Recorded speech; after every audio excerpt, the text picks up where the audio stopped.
Here's another question I received. They wanted to know how they could convert a shed roof into a cathedral ceiling if you have ceiling joists.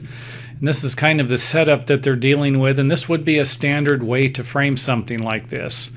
Roof rafters that would attach to the top of a wall, ceiling joists that would sit on top of a top plate, and then another top plate. This is a common method for framing something like this. You might even be able to use this if you're interested in framing a shed, some of the information here.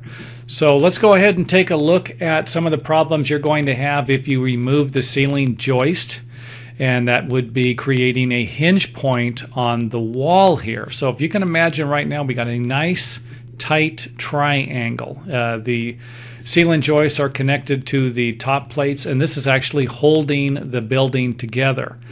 Without them, the rafters, the weight of the rafters is going to put pressure on the wall. It's going to want to push it apart. And by looking at this, you would think, hey, this shouldn't be a problem. Well, it won't be a problem if this isn't if these wall studs went from the bottom plate to the top plate without the hinge point here.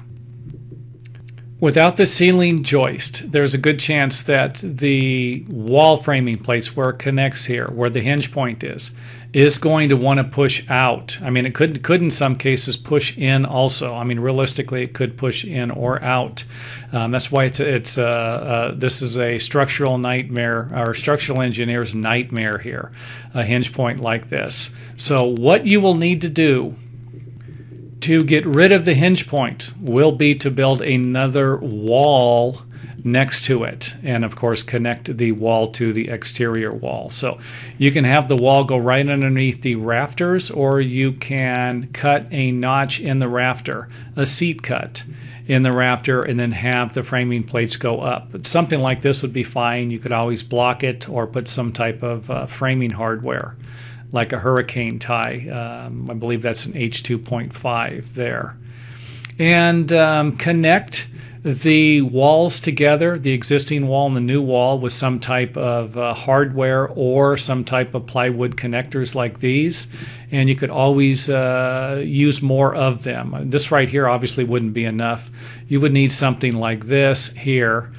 This would be the minimum right here, this row here.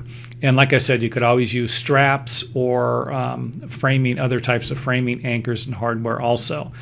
You could always rip a strip, connect the strip all the way from the side here on the top to the bottom. And in some cases, you could do this every 4 feet. You might not need to do it every 16 inches on center if that's what your wall studs are. A lot of times I used to do things like these for fixes like this, and it was required to brace it off every 4 feet. This would still get rid of the hinge point. So looking for a little extra support, put it on every stud. If you're looking for what an engineer might require, you could go 4 foot on center. And again, remember that any modifications you do to a home, you should get structural engineering on it. But if something like this information, you got a shed in your backyard, you want to do something to, something is maybe 8 foot by 8 foot, some of this information might work. Keep in mind that these are only examples, and this particular method might not work for your project. Now that we have the wall built, we can build the ceiling underneath, and you're probably thinking, wait a minute, why do we need a ceiling?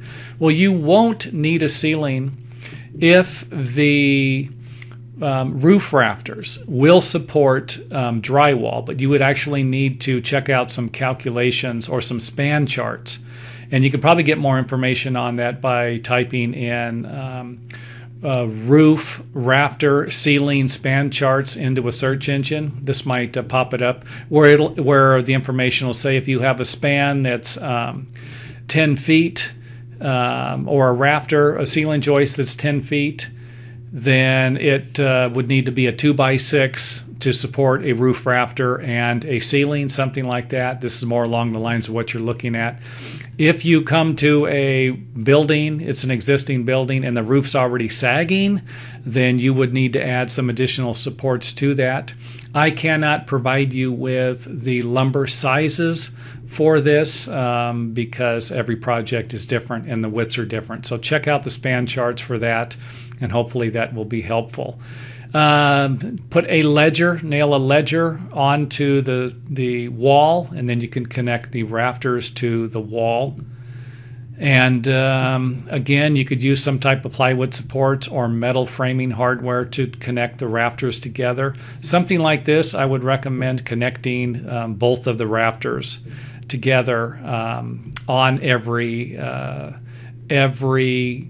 rafter and ceiling or new rafter that you install.